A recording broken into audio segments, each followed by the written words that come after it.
In this program, we're trying to offer people an opportunity to draft a rule of life for themselves. So first of all, we should ask the question, what is a rule of life?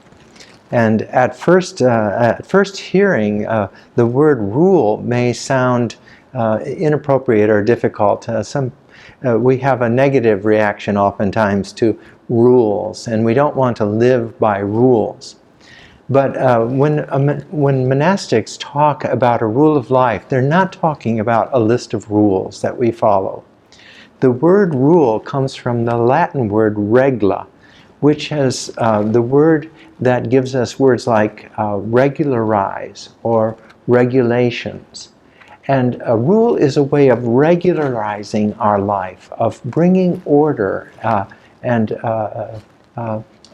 intentional approach to the way that we're living. So rather than living randomly and just allowing ourselves to respond to the things that happen to us in life, a rule of life gives us a chance to step back and to think about what it is that we value and how we intend to live. What are the values we want to express in our daily living? Another image that has been used when talking about rules of life is the image of a trellis, that a plant climbs up a trellis and the trellis offers it direction for its growth and support along the way. It allows it to grow and flourish. Whereas if the trellis were not there, it would just kind of lying in a heap on the ground and not prospering. So the trellis actually gives it direction and motion and gives it support. That's what a rule is meant to be. It's meant to be a description of how we intend to live that offers us support along the way. What is a rule of life?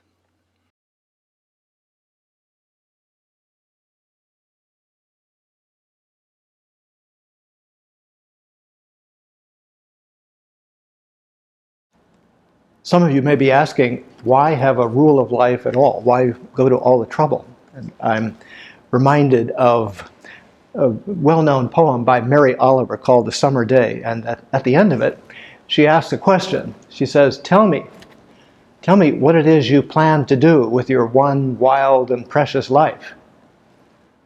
And so, in a sense, a rule of life that's the plan. It's the plan for what you do with that precious gift. And I also begin with the understanding, with the sense that life itself is a very precious gift that we've been given by God. So the rule is what we plan to do with that very precious gift. So a rule may be a way of intentionally enhancing our lives in some way, a way of cherishing this wonderful gift that we've been given. I think sometimes if somebody gives us a gift, their hope is that we're going to not only use it, we're not going to lock it away someplace. We're going to use it. We're also going to care for it and cherish it and value it, but we're also going to enjoy it. And so another example comes to mind. If, let's say, somebody gives me something really nice, like say one of those fancy Italian sports cars. If they give me a gift like that, they're hoping I don't put it away in the garage and close the door, but I'll take it out. I'll care for it, keep it nice and shiny, and I'll actually enjoy taking it out on the road at least once in a while. And so the rule of life is our plan for making the most of this very precious gift that we've been giving, living life to the fullest. Why write and keep a rule of life?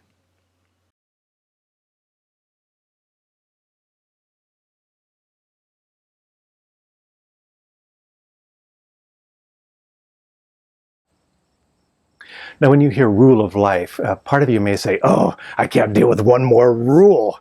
But we want you to think again. Rule, as in rule of life, comes from the Latin regula, from which we get our word ruler.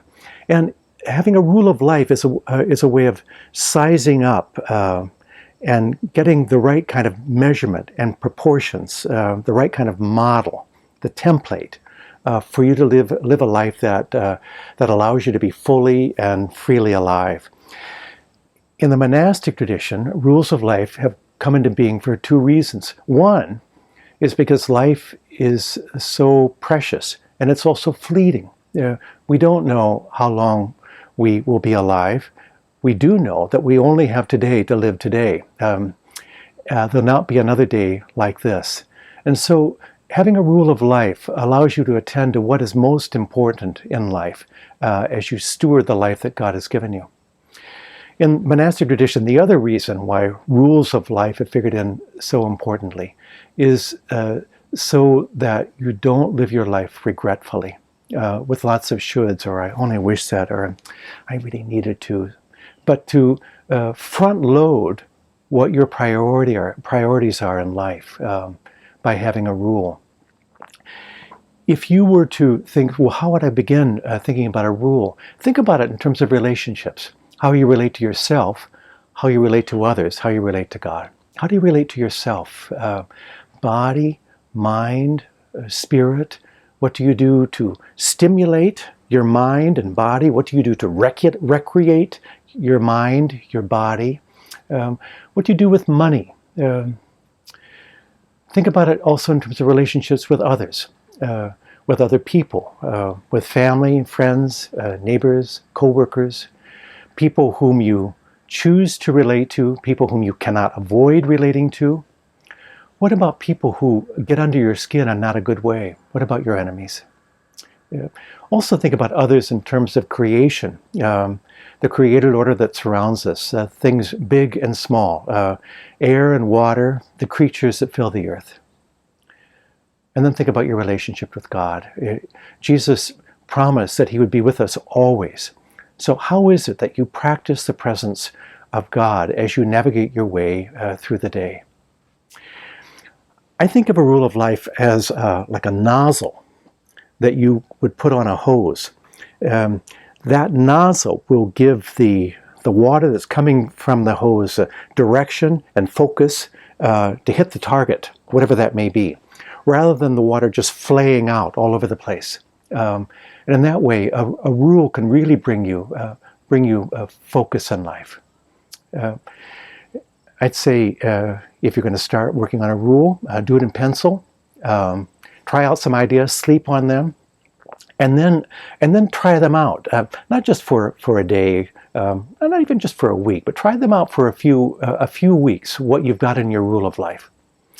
Something else that's really helpful, perhaps from the get-go, but certainly along the way, is invite someone who knows you and loves you, whom you trust, someone who says their prayers, to take a look at your rule. What do they see in it? What's present? What's missing? I think you'd find that helpful. How could a rule of life be helpful to you right now?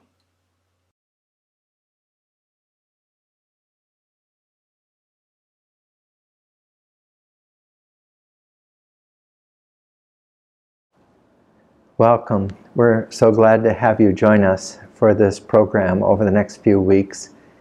We'll be working on a focus of growing a rule of life.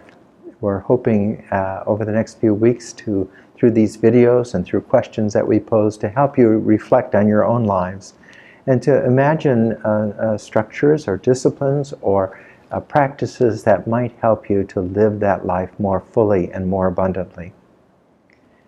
The scriptures say, "The heavens declare the glory of God, and the firmament shows his handiwork." And we believe that in the natural world around us, there are lessons to be learned from the patterns and rhythms of nature that we see around us. Patterns that can inform our own patterns of living and our own ways of structuring our lives. Jesus often drew from the natural world when he spoke in parables or used examples in his teaching. He talked about sowers sowing seed and vines and vineyards. He talked about the birds of the air and the flowers of the field.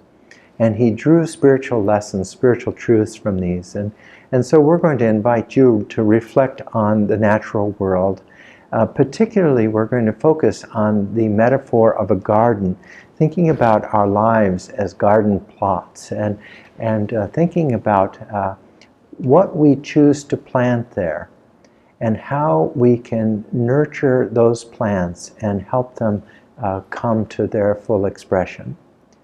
So over the course of the next few weeks, we're going to be moving through several phases, and in each phase we'll consider a different part of our life.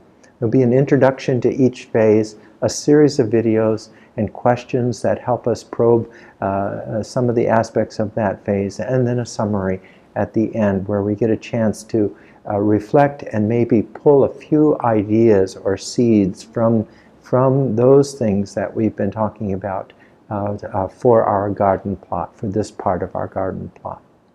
We're looking forward to having you join us in these weeks. God bless you.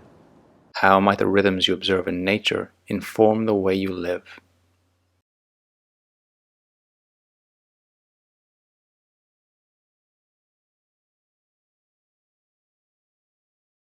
This series, we are growing a rule of life, using gardening as our primary metaphor. What is it like to garden, to plant something? Imagine, are you planting flowers or vegetables? Something you planted last year, or perhaps something new?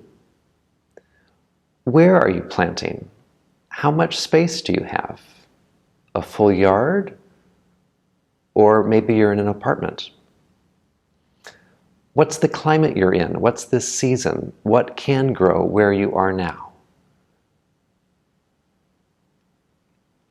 Then once you do plant, how do you help things grow? What do they need to survive? Water, nutrients, sunlight? How do you protect what you have planted? Perhaps with a fence. Perhaps things need to be cut back at times, pruned, in order to produce fruit. And then you get to enjoy and harvest, and look forward to sustain for further growth for next time. Here, as we consider a rule of life, we're looking at practices, what's most important to us, and how to plant them and help them grow. So what's a life practice you want to include? You may have many you want, but what space do you have? And what climate or season are you in? Then what does it take to help nurture that? What will feed your practice? And what boundaries do you need to put in place in order to actually grow? What must be let go of or cut back in order to produce fruit?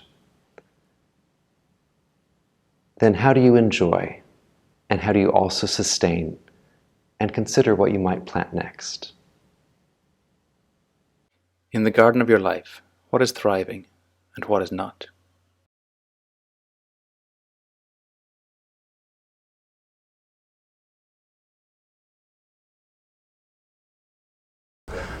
Why live by a rule is that for most of us, it's a matter of necessity. Living by a rule and the desire to live by a rule is the equivalent of acknowledging the fact that we need help, which is the beginning of spirituality. It's the greatest prayer.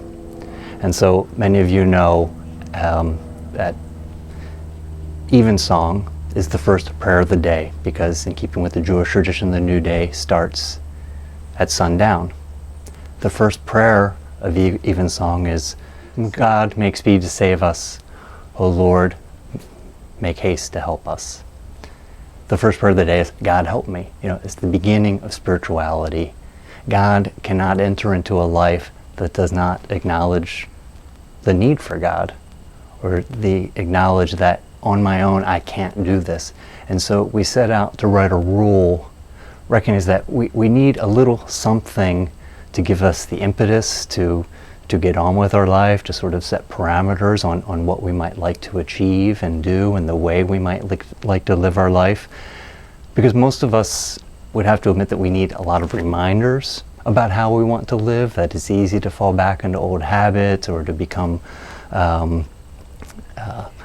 rest on our laurels, so to speak, and sort of let up on, whether it's going to church or praying every day or whatever it is, those things that we know we desire deeply, but somehow find ourselves cutting out or not able to stick with the program. And a rule sort of sets a backdrop, that sort of reminder, remember that this is how you want to live, remember the benefits of living this way, so keep with it, stick with it, continue to do it, and always having that rule there to fall back on, to look and say, yeah, this is the way to live.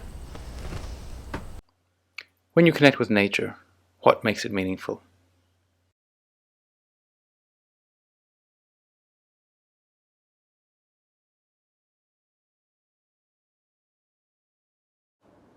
Over the course of this week, we've introduced the idea of a rule of life, and we've used the metaphor of a garden or a garden plot to think about our lives and think about the kind of plants that we want to encourage the growth of in these garden plants, and perhaps also the kind of weeds that we might want to take out. And so how can we make this garden plot flourish? How can we make it abundant and fruitful? So at the end of this week, you have a chance to look back over the week. We've talked about what a rule of life is, and we've looked at some different kinds of rule of life. What are the ideas that have kind of stuck in your mind? What has grabbed your attention? And what are some of the suggestions or ideas or images or metaphors that have seemed useful to you? So gather them up now and think in terms of gathering these as seeds and putting them in a packet, and you're going to sow them in the weeks to come as we go through the process of developing this garden plot. Seeds have you collected for your garden plot?